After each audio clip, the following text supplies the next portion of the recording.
এই প্রথম শেখ হাসিনা নিজের সাংবাদিকদের কাছে তার বক্তব্য তুলে ধরবেন। একটু তিনি একটা বক্তব্য পেশ করবেন, মানে ভারতীয় সূত্রে সেই ট্র্যাডিশন অনুযায়ী শেখ হাসিনা করছেন। প্রধানমন্ত্রী মোদী যেভাবে করে থাকেন সেভাবেই করছেন। সাংবাদিকদের সামনে এভাবে কোনো সাংবাদিকদের একটা সভা এরকম অর্গানাইজ করা হয়েছে, সেখানে তিনি এসছেন কোনোভাবেই হোক, সেরকম তো ঘটেনি, সেটাই প্রথম। কোনো জায়গায় অনেকে কেউ কেউ বলেছেন তিনি কি প্রবাসী সরকারের ঘোষণা দেবেন। প্রথম কথা হচ্ছে প্রবাসী সরকার ইতিমধ্যেই আছে, কারণ উনি পদত্যাগ করেন নাই, তারা আছেন মন্ত্রিসভা, কিন্তু পদত্যাগ করেন। দর্শক মানচিত্র নিয়মিত আয়োজন কথোপকথনে যেই বিষয়টি নিয়ে সাম্প্রতিক সময় গত দুদিন ধরে বেশ আলোচনা হচ্ছে, সাবেক প্রধানমন্ত্রী দিল্লিতে অবস্থানরত শেখ হাসিনা নাকি প্রকাশ্যে আসছেন, এবং এই বিষয়টি আমাদের মাঝে বেশ একটা ঘোলাটে পরিস্থিতি তৈরি করেছে। আসলে তিনি যে এই মুহূর্তে ভারতে অবস্থান করছেন সেই জায়গা থেকে কিভাবে প্রকাশ্যে আসা সম্ভব, নানান জনে নানান কথা বলছেন। এবং এই বিষয়টি সর্বপ্রথম যার মুখ থেকে বেরিয়েছিল তিনি হচ্ছেন ভারতের সিনিয়র সাংবাদিক, দিল্লি প্রেস ক্লাবের সাবেক সভাপতি, এবং যিনি বাংলাদেশ সহ দক্ষিণ এশিয়া নিয়ে নানান ধরনের গবেষণামূলক লেখালেখি করছেন, সেই সিনিয়র সাংবাদিক গৌতম লাহিড়ী আমাদের সঙ্গে যুক্ত রয়েছেন। গৌতম লাহিড়ী, আপনাকে স্বাগত জানাচ্ছি আমাদের অনুষ্ঠানে। এবং যেই কথাটি বলছিলাম যে আসলে কি ঘটতে যাচ্ছে 23 তারিখে, আপনি আপনার একটা ইন্টারভিউতে বলেছেন যে 23 তারিখে শেখ হাসিনা প্রথমবারের মতন সংবাদ সম্মেলনে আসছেন, এবং কেউ কেউ এটিকে বলার চেষ্টা করেছেন যে প্রকাশ্যে তিনি আসছেন। আসলে সেটি সম্ভব কিনা, অথবা প্রকাশ্যেই তিনি আসতে যাচ্ছেন কিনা, আপনি যদি একটু ক্লারিফাই করতেন আমাদেরকে। দেখুন, ধন্যবাদ। আমি কূটনীতির নিয়মিত সাংবাদিক, কূটনীতি কভার করি। আমি শব্দ চয়নের ব্যাপারে খুব সতর্ক থাকি। আমি কোনো ভিডিওতে কোনো কোনো প্রোগ্রামে বলিনি যে তিনি শারীরিকভাবে আসছেন। তিনি সাংবাদিকদের মুখোমুখি হচ্ছেন। এখন মুখোমুখি ভিডিওতে হবেন না অডিওতে হবেন, কিভাবে হবেন, সেই বিষয় তো আমার জানা ছিল না। যে আমি যে সূত্র থেকে সংবাদ পেয়েছিলাম যে তিনি এতদিন পর্যন্ত আওয়ামী লীগের নেতা কর্মীদের উদ্দেশ্যে বক্তব্য রাখছিলেন। এই প্রথম যখন বাংলাদেশের নির্বাচনী প্রক্রিয়া যদি শুরু হয়, তাহলে 23 তারিখে তিনি তার দলের অভিমত নির্বাচন সম্পর্কে, আওয়ামী লীগের সম্পর্কে, এখানে কিন্তু তিনি রাজনৈতিক দলের উদ্দেশ্যে কোনো বার্তা রাখবেন না। তিনি যে বার্তাটা দেবেন, যে বার্তাটা হচ্ছে তিনি কি ভাবছেন আওয়ামী লীগের সম্পর্কে, আওয়ামী লীগের ভবিষ্যৎ সম্পর্কে, এবং আওয়ামী লীগের এই নির্বাচনে তাদের ভূমিকা কি হতে পারে। এটা তিনি চাইছিলেন একমাত্র ভারতের সাংবাদিকদের কাছে।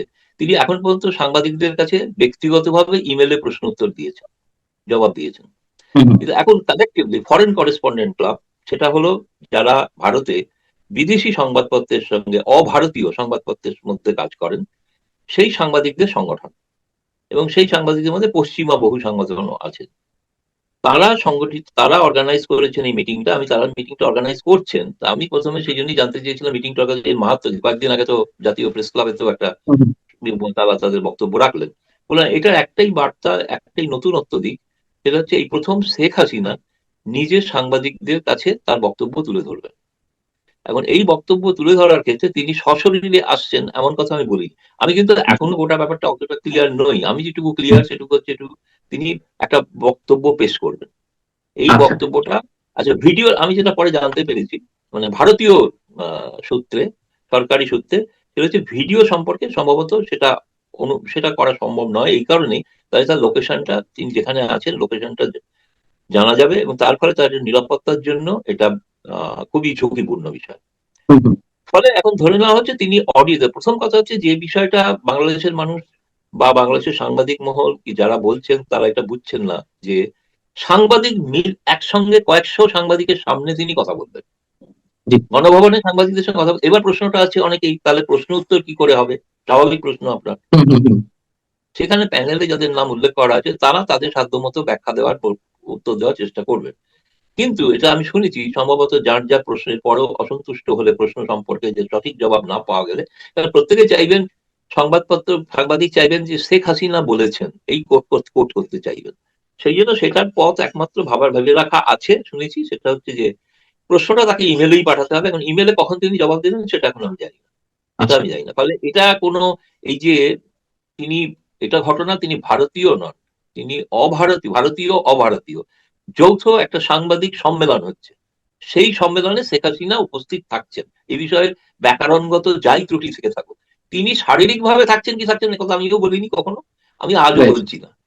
শারীরিকভাবে থাকা সম্ভব না, এটা খুব কমন সেন্সের বোঝা উচিত আর কি। স্বাভাবিকভাবে থাকা সম্ভব এটা মানে ধরুন, এটা হতে পারে প্রথম দিকে বলার উদ্দেশ্য ছিল, প্রথম দিকে সেই দিনের জন্য ব্রেকিং নিউজ ছিল যে আমি প্রথম ব্রেক করেছি শেখ হাসিনা আসছেন, সাংবাদিকদের কাছে।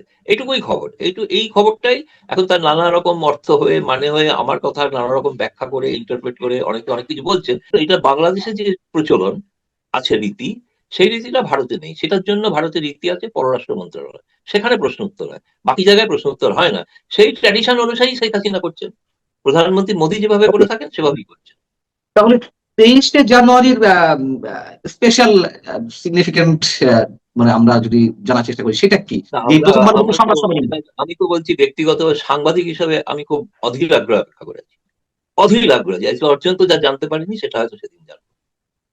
এখন কি আচ্ছা, বলবেন তিনি, কিন্তু রাজনৈতিক ভাষণ তো নয় এটা। তো তিনি কর্মীদের সামনে ভাষণ দিচ্ছেন না, না তিনি না, রাইট রাইট। সাংবাদিকদের সামনে ভাষণ দিচ্ছেন। না আমি বলছি সাংবাদিকদের তাহলে কথা তো তিনি ভালো বুঝবেন, তিনি তার দলের রণনীতি কি হতে পারে, কি ভাবছেন নিজের দল সম্পর্কে, আগামী দিনে বাংলাদেশে কিভাবে আওয়ামী লীগ রাজনীতি করবে সেই প্রসঙ্গে কিছু জি, রূপরেখা তিনি দিতে পারেন। তাহলে বিশেষত তিনি কোনো 23শে এরকম একটা ভুল জানুয়ারি। ধারণা আছে। আমি আরেকটা ক্লারিফাই করি, জি জি। কোনো জায়গায় অনেকে কেউ বলেছেন তিনি কি প্রবাসী সরকারের ঘোষণা দেবেন।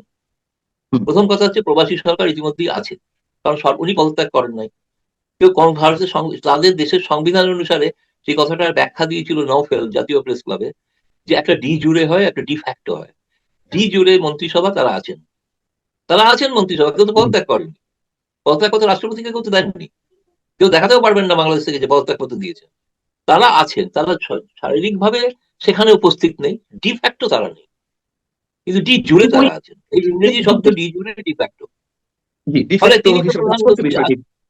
আমি যদি ফলে তর্কের প্রবাসী খাতিরে। সরকার গঠনের কোনো এটা একটা জল্পনা, এবং আমি বলছি একটা ব্যাখ্যাটা সঠিক ব্যাখ্যা নয়। এই কারণে যে প্রবাসী সরকার আছে, তাই তো মন্ত্রীদের সঙ্গে তিনি মিট করেন তো কখনো কখনো। না, আছে বা নাই এগুলো তো এখন আর ম্যাটার করে না, তাই না? যেহেতু একটা নির্বাচন হতে যাচ্ছে, সম্ভাবনা আছে, আমি হ্যাঁ, জানি না নির্বাচন আরো হবে কিনা, তো সম্ভাবনা তো আছে। সো ওই প্রবাসী সরকার থাক বা না থাক তার নিশ্চয়ই কোনো গুরুত্ব এই মুহূর্তে অন্তত বাংলাদেশ রাষ্ট্রের জন্য কোনো কিছু ম্যাটার করছে না। আহ, আমি একটু জানতে চাচ্ছি তাহলে, মানে বিশেষত 23শে জানুয়ারি তিনি যে কথা বলবেন বা সাংবাদিকদের প্রশ্নের উত্তর দিবেন, বিশেষত তাহলে আমরা এটি ধরে নিতে পারি যে এটি প্রথমবারের মতন কোনো সংবাদ সম্মেলনে তিনি ভার্চুয়ালি উপস্থিত হন, সশরীরে উপস্থিত হন, অডিওর মাধ্যমে উপস্থিত হন, যেভাবেই হন না কেন তিনি সাংবাদিকদের মুখোমুখি হচ্ছেন, তাই তো? বাকি ডিসিশন গুলো বাদ দিয়ে বলতে হবে সঠিক কথা, তিনি উপস্থিত হচ্ছেন। আচ্ছা, সাংবাদিকদের সামনে, এর আগে তো সাংবাদিকদের সামনে উপস্থিত হন না। সাংবাদিকদের সামনে এভাবে কোনো সাংবাদিকদের একটা সভা এরকম অর্গানাইজ করা হয়েছে, সেখানে তিনি এসছেন কোনোভাবেই হোক, সেরকম তো ঘটেনি, সেটাই প্রথম, রাইট। এটাই ভারতে প্রথম।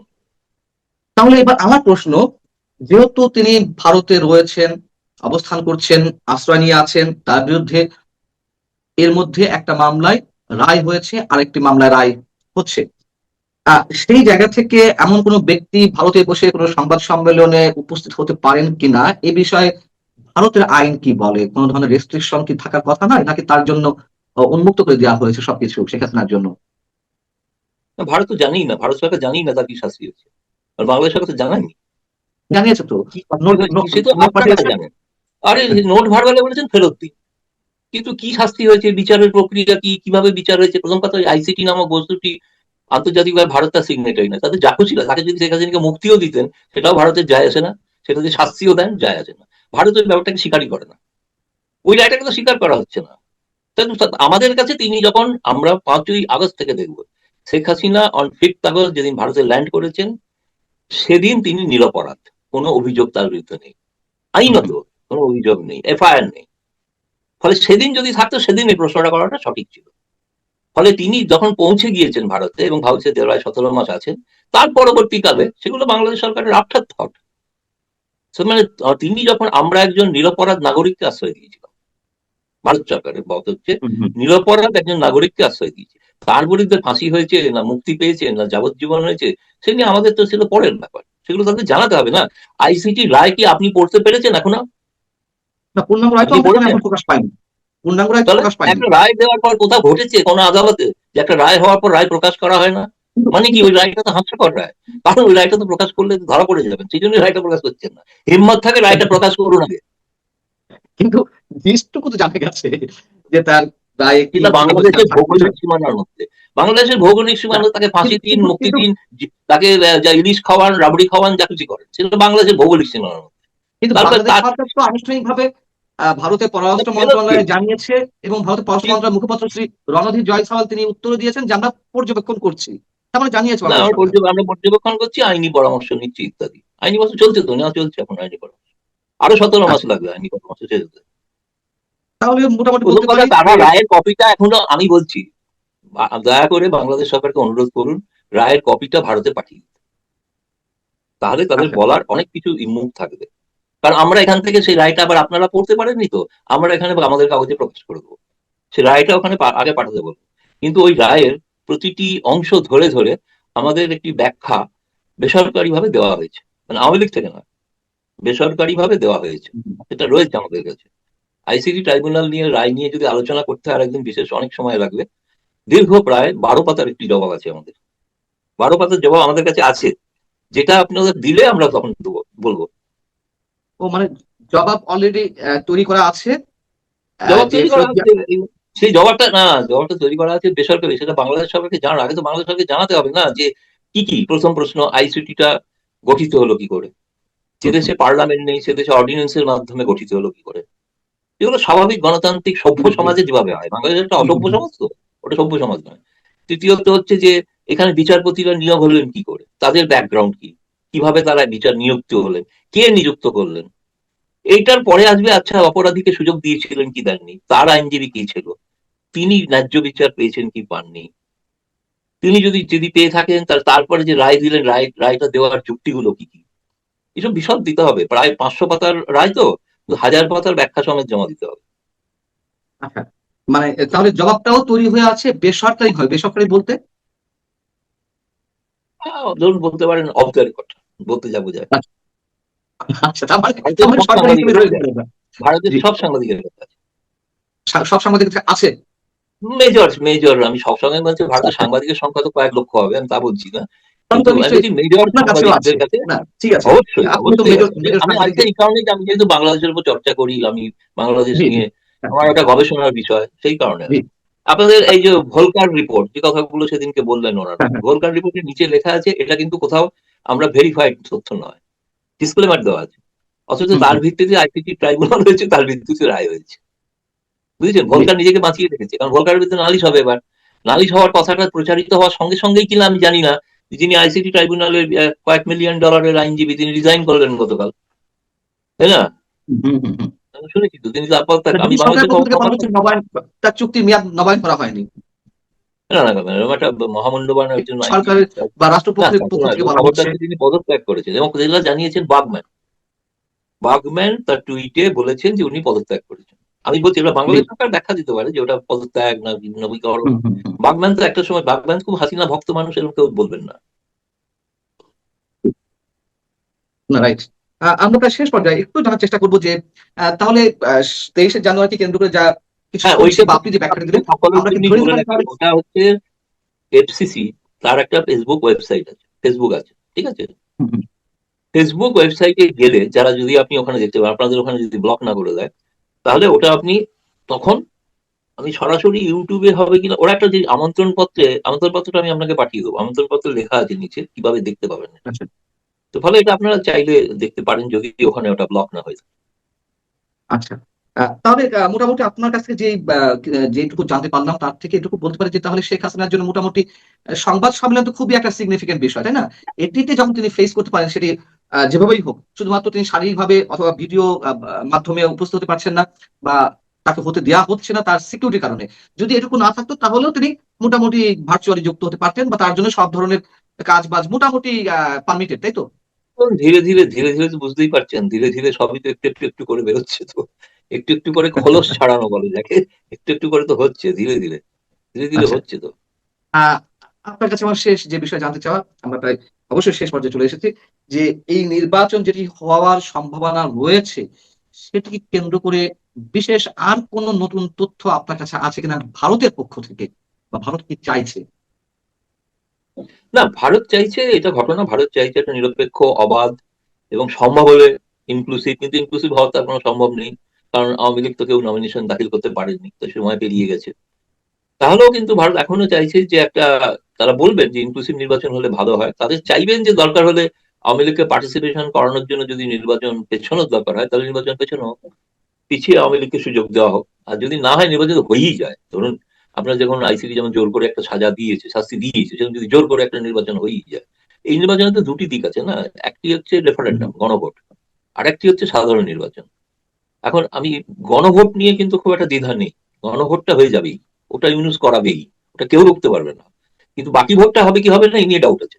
ভোটের যে অনিশ্চয়তা, ওটা কিন্তু গণভোট নিয়ে নেই, কারণ ইউনুস সোজাসুরি জাতির উদ্দেশ্যে ভাষণে বলছেন গণভোট দিতে হবে, এবং ওটা আর্মি দিয়ে করাবেন। বাংলাদেশের ইতিহাসে যতগুলো গণভোট হয়েছে সব গণভোট যিনি চেয়েছেন তার পক্ষেই রায় গেছে। সুতরাং ওই রায়টা হলে কি হবে বাংলাদেশের পরিস্থিতি, আমার ধারণা আরো বিস্ফোরক জায়গায় পৌঁছবে বাংলাদেশ। কারণ ওটা হচ্ছে রাষ্ট্রপতি ধাঁচের শাসনের একটা মোটামুটি ধাঁচা যাকে বলা যায়। আপনি ওই মুক্তিযুদ্ধের আদর্শ ফাদর্শ বাদই দিলাম, সেগুলো নয় থাকলো না, ঠিক আছে, ৭ই মার্চের ভাষণ থাকবে না, একটি থাকবে, সেসব মেনে নিলাম। আসলে হচ্ছে গভর্নেন্সটা কিভাবে হবে বাংলাদেশে, সেটা ইউনুসের একটা মডেল। ইউনুসের মডেলটা হচ্ছে প্রেসিডেন্সিয়াল ফর্ম অফ গভর্নমেন্ট, এবং তিনি প্রেসিডেন্টের ক্ষমতা বাড়ানোর এই গণভোটে বলা আছে। ফলে তার একটা ইচ্ছা, মানে আশা প্রকাশ করছি তিনি প্রধানমন্ত্রী হবেন, কিন্তু শেষ পর্যন্ত ঠুটে জগন্নাথ হবেন কিনা সেটা আমি জানি না। কারণ ঠুটে জগন্নাথ যদি আপনারা বোঝেন, মানে আপনার মতে যার হাত নেই, যে দেবী, মানে আপনার মতে তাদের পাওয়ারটা থাকবে রাষ্ট্রপতির হাতে বেশি। আপনার মতে ডক্টর ইউনূস গণভোটের সাহেবের অংশ। এজেন্ডা কি? মানে তিনি কেন রাষ্ট্রপতিকে ক্ষমতায়িত করতে চাচ্ছেন? মানে তার তার উদ্দেশ্যটা কি? তার পার্টির চাপ হচ্ছে যারা তারা পড়ানো ক্ষমতায় আছে, কিছু না হলে একটা গাড়ি, একটা চেয়ার, একটা অফিস অন্তত হোক, তাহলে তাদের দলটা বাঁচে, দলটা থাকবে, দীর্ঘকাল ক্ষমতার বাইরে। এখন সেই কারণে এত করছে, কিন্তু আমার মনে হচ্ছে এটা খুবই না, আত্মঘাতী আমি একটা আমি সিদ্ধান্ত। আমি আমি যতটুকু ইউনূস মনে সাহেবের করি। কথা বলছি, ডক্টর ইউনূস সাহেবের কথা বলছি। তার হ্যাঁ, লাভটা কি যে রাষ্ট্রপতিকে ক্ষমতায়িত করে বা রাষ্ট্রপতি শাসিত ধাঁচের একটি হ্যাঁ, সরকার আমার গঠন এটা করে? অনুমান যে তিনি অলরেডি বর্তমান রাষ্ট্রপতি বলে রেখেছেন তিনি চাপে আছেন, তিনি পদত্যাগ করবেন। তবে নতুন সরকার এসে তাকেই রাষ্ট্রপতি নির্বাচিত করবে এরকম একটা ধারণা আছে। আচ্ছা, অনেক মানে অনেক এটা আমি ধন্যবাদ। যতটা, এটা ভারতের অনেক কূটনৈতিক মহলে এরকম একটা ধারণা আছে যে ইউনূস নিজেই রাষ্ট্রপতি হতে চান। সেটাই ডিল হয়তো বিএনপির জি, সঙ্গে, আমি জানি না, ওরকম একটা গুঞ্জন তো হবে কি আছেই। হবে না বলা মুশকিল। অনেক অনেক ধন্যবাদ সাংবাদিক গৌতম লাহিড়ী আপনাকে আমাদের সঙ্গে যুক্ত থাকার জন্য, এবং বিশেষ করে যে বিষয়ে নিয়ে আলোচনা করছিলাম সেটি যথেষ্টভাবে স্বচ্ছ একটা ধারণা দেওয়ার চেষ্টা আপনি করেছেন। তার জন্য আবারও ধন্যবাদ আপনাকে। আপনি ভালো থাকবেন। সবার শেষ দর্শক কথা আপনারা ভালো বলবো, থাকবেন। শেখ হাসিনা উপস্থিত থাকবেন, শেষ কথা। ভালো থাকবেন আপনি। দর্শক আপনারা ভালো থাকুন। আল্লাহ হাফেজ।